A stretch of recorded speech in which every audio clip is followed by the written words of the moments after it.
pergi ke tanah suci, baik itu umroh maupun haji, membawa misi supaya doanya dikabulkan.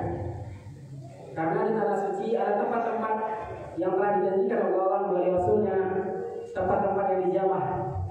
Seperti di Madinah di Masjid Nabawi ada namanya Raudhah, atau di Masjidil Haram namanya ada Multazam, ada di belakang Hijr Ismail, ada di dalam Hijr Ismail, ada di belakang Maqam Ibrahim. Itu adalah tempat-tempat yang mustajab yang dikabarkan oleh Allah melalui Rasulullah SAW. Saya pernah mendengar seorang tetangga yang membawa anaknya yang sudah berkeluarga beberapa tahun dan anak perempuannya yang sudah lama belum mendapat jodoh, karena inginnya doa dikabulkan mereka umroh berempat beranak. Misi pertama pastilah umroh, tapi misi keduanya mendatangi tempat-tempat yang dijanjikan oleh Rasulullah, itu tempat-tempat yang dijabah untuk memohonkan munajat kepada Allah agar doanya dikabulkan. Begitu keinginan seorang hamba ketika dia berdoa, doanya dijabah oleh Allah. Ternyata melalui hadis yang diriwayatkan oleh Imam Bukhari dan Imam Muslim ada tiga syarat yang diuraikan di dalam hadis tersebut. Ketika kita penuhi syarat-syarat ini, insya Allah bahkan langsung Allah akan dijabah doa tersebut. Kalaulah dalam hadis Bukhari atau hadis Muslim itu derajat hadisnya sangat tinggi. Hadis yang pertama itu hadis yang diriwayatkan oleh Imam Bukhari. Imam Bukhari ini adalah guru Imam Muslim. Kalau Imam Bukhari itu syarat sahih hadis itu sangatlah ketat, sangat ketat sekali, paling ketat di antara imam-imam lain. Salah satu contoh, kalau ada orang yang hidup, salah satu perawi hadis yang dicari oleh Imam Bukhari itu, kalau ada yang hidup lahir di tahun 30 Hijriah umpamanya, meninggalnya tahun 100 Hijriah, dan perawi di bawahnya itu hidup di tahun 60 Hijriah, meninggal 120 Hijriah. Kalau sekedar setahun saja, Imam Bukhari tidak akan menerima hadisnya. Kalau seumpamanya kedua orang ini tidak bertemu dalam satu majelis. Tetapi Imam Muslim itu akan menerima hadisnya. Ketika ada orang yang hidup di tahun 30 Hijriah, meninggal tahun 100 Hijriah, yang satunya lagi hidup di tahun 60 Hijriah dan meninggal tahun 110 Hijriah, Imam Muslim menerima. Salah satu contohnya. Contoh yang kedua, begitu kuatnya hadis Imam Bukhari ini, kalau ada salah satu perawi itu memanggil ayam, digenggam tangannya seperti ini, tapi tidak ada beras di dalam tangannya ini tidak ada beras, atau dia panggil kucing, tapi tidak ada makanan di dalam genggaman ini, itu tidak akan terima hadis. Begitu ketatnya seleksi Imam Bukhari menerima hadis. Dalam hadis tersebut diceritakan 3 pemuda yang mengadakan perjalanan. 3 pemuda mengadakan perjalanan. Pada suatu saat mereka berjalan, terjadi hujan lebat, maka mereka berteduh di sebuah gua. Ketika berteduh di sebuah gua, tiba-tiba saja batu besar bergelincir dari atas menutupi lubang gua tersebut. Maka tertutuplah mereka bertiga di dalam gua. Setelah berusaha begitu keras mendorong batu tersebut, ternyata batu tersebut tidak bisa terbuka. Maka timbullah ide dari salah satu dari mereka mengatakan, bagaimana kalau kita berdoa dengan membacakan, dengan menyebutkan amalan-amalan yang telah kita lakukan. Ketika disetujui, salah seorang dari mereka tegak di depan batu, seraya berdoa kepada Allah. Ya Rabb, sesungguhnya aku memiliki 2 orang tua yang sudah uzur, dan aku memiliki istri dan anak-anakku. Aku seorang pengembala. Sehari-hari aku menghidupkan mereka dengan gembala hasil gembalaku. Ketika pulang di sore hari, aku langsung memeras susu gembalaku itu dan langsung aku suguhkan kepada kedua orang tuaku sebelum memberikan kepada istri dan anak-anakku. Suatu ketika, karena ada satu masalah dan lain hal, aku terlambat pulang. Ketika aku setelah memeras susu ternakku, aku temui kedua orang tuaku dalam keadaan tertidur pulas. Aku tak berani membangunkannya, ya Allah. Dan aku tidak pula berani memberikan susu tersebut kepada istri dan anak-anakku, walaupun anak-anakku sudah merengek meminta susu tersebut. Karena kebiasaannya sebelum diberikan kepada kedua orang tuanya, dia tidak akan memberikan kepada anak dan istri sampai fajar datang. Katanya kepada Allah, ya Allah, kalau engkau menganggap ini sebuah keridhaan, dengan amalanku ini, maka bukakanlah pintu gua ini Allah.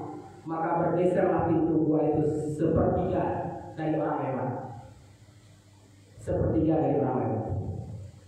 Pertanyaannya bagi kita ya Bapak Ibu, kalau seumpama itu suami ibu itu, mak ambo bagaji cerita tangga mak ambil aja malu, sisa untuk kami juga anak.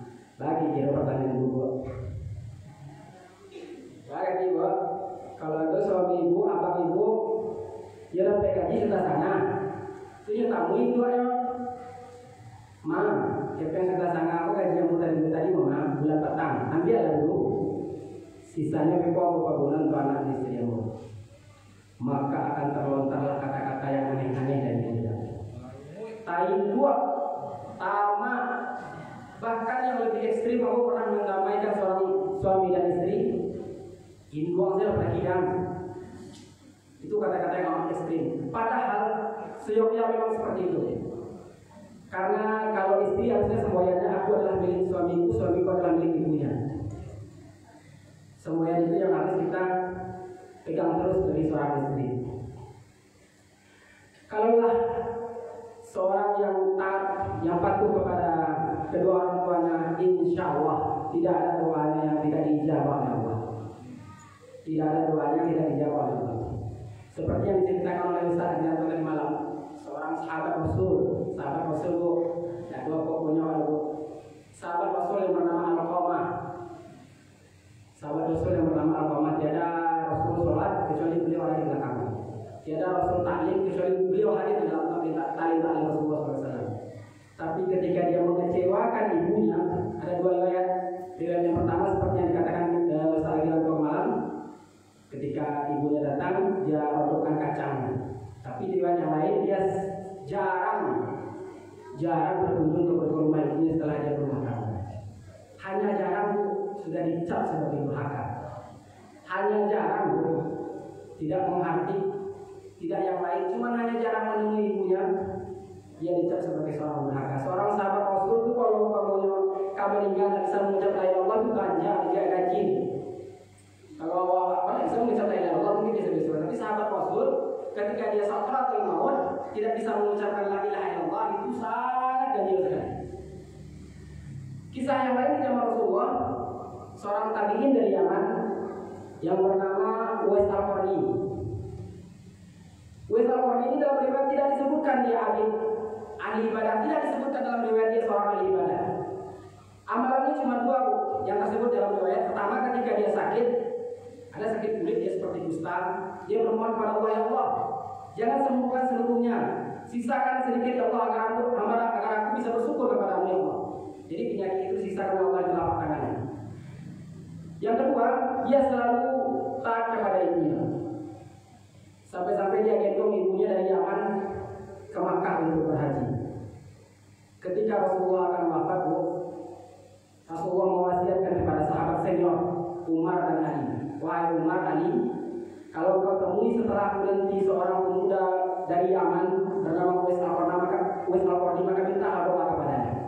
Lagi kira Umar, Ali diminta doa ke Uwais Al-Qarni, seorang pemuda yang bisa-bisa saja, tapi amalannya begitu mendahului ibunya kepinang yang lain.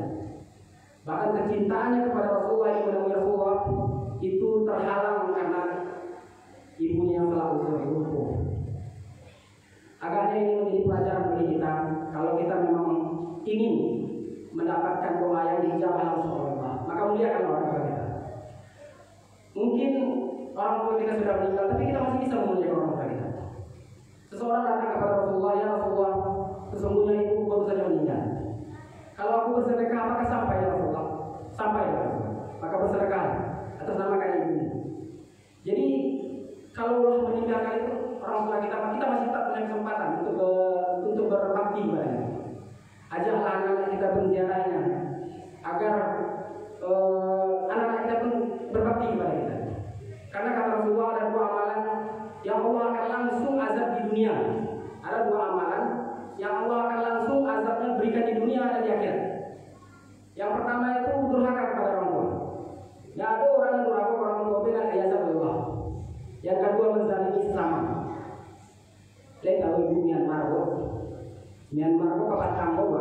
Yuzalimi Rohingya, baru kabar tanggung. Yuzalimi Rohingya itu jenderal yang kudeta itu satu Yuzalimi Rohingya. Ini mereka perang saudara. Murah bagi Allah untuk membalas kezaliman. Jadi ada dua amalan yang Allah azabnya di dunia dan diazab di akhirat. Pertama, durhaka kepada orang tua, yang kedua menzalimi sesama.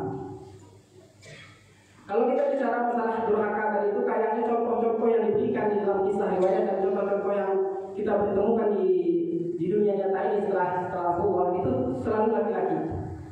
Kalau di awal namanya ada Malik Kundang, kalau di Malaysia ada namanya si Tanggang. Kenapa tidak perempuan? Contoh durhaka kepada orang tua. Karena amat mustahil kalau perempuan ini durhaka kepada ibunya. Karena dia merasakan melahirkan ambo, patang, menyaksikan istri melahirkan itu, masya Allah, masya Allah. Hanya menyaksikan, belum merasakan. Jadi agaknya kalau perempuan durhaka kepada ibunya itu sangat mustahil sekali, sangat amat mustahil. Barulah lagi anaknya lalu selesai kawajah itu, dia bisa tersenyum dari anaknya. Hilang seketika rasa sakit yang begitu dahsyat.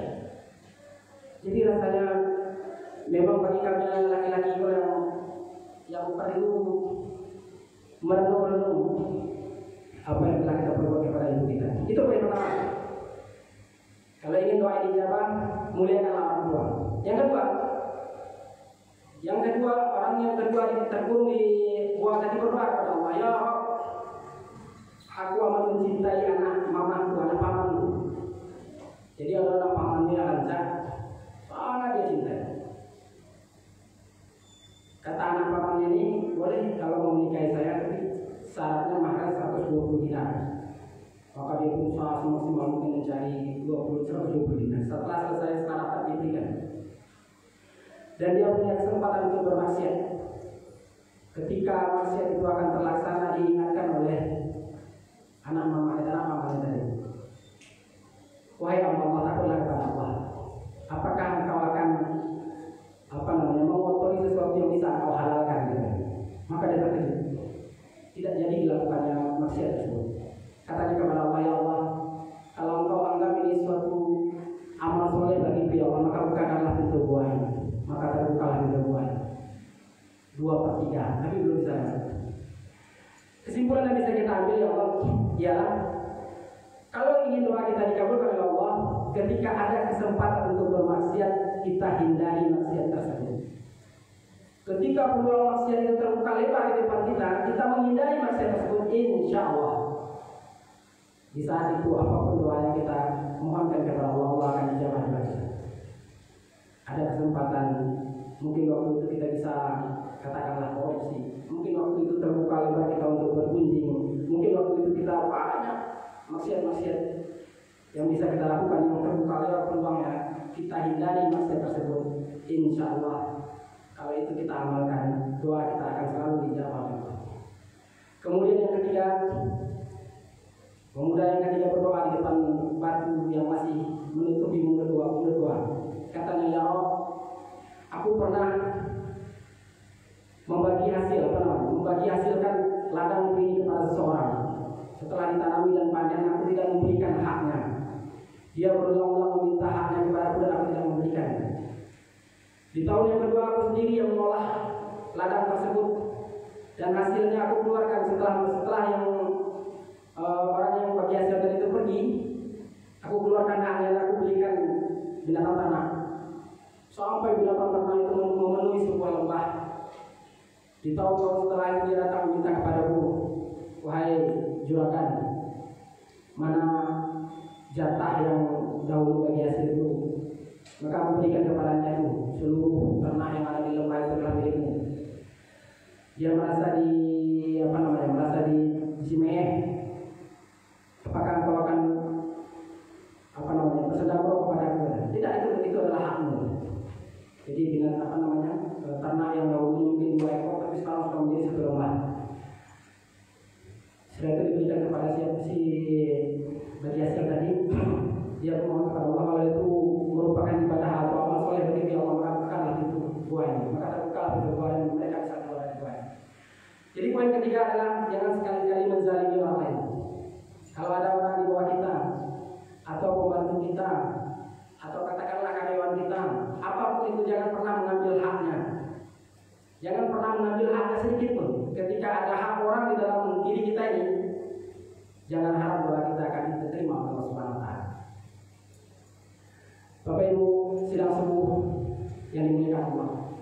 3 poin ini marilah kita kembali merenungi, tapi kita akan lebih titik beratkan kepada poin pertama, karena kita semua adalah anak dari bapak ibu kita. Marilah kita berbakti kepada orang tua, marilah kita hindari maksiat ketika peluang berada di depan kita, dan jangan sekali-kali memakan hak orang lain atau menzalimi orang lain. Mudah-mudahan bermanfaat. Subhanallah wa bihamdika asyhadu an la ilaha illa anta astaghfiruka wa atubu ilaik. Assalamualaikum warahmatullahi wabarakatuh.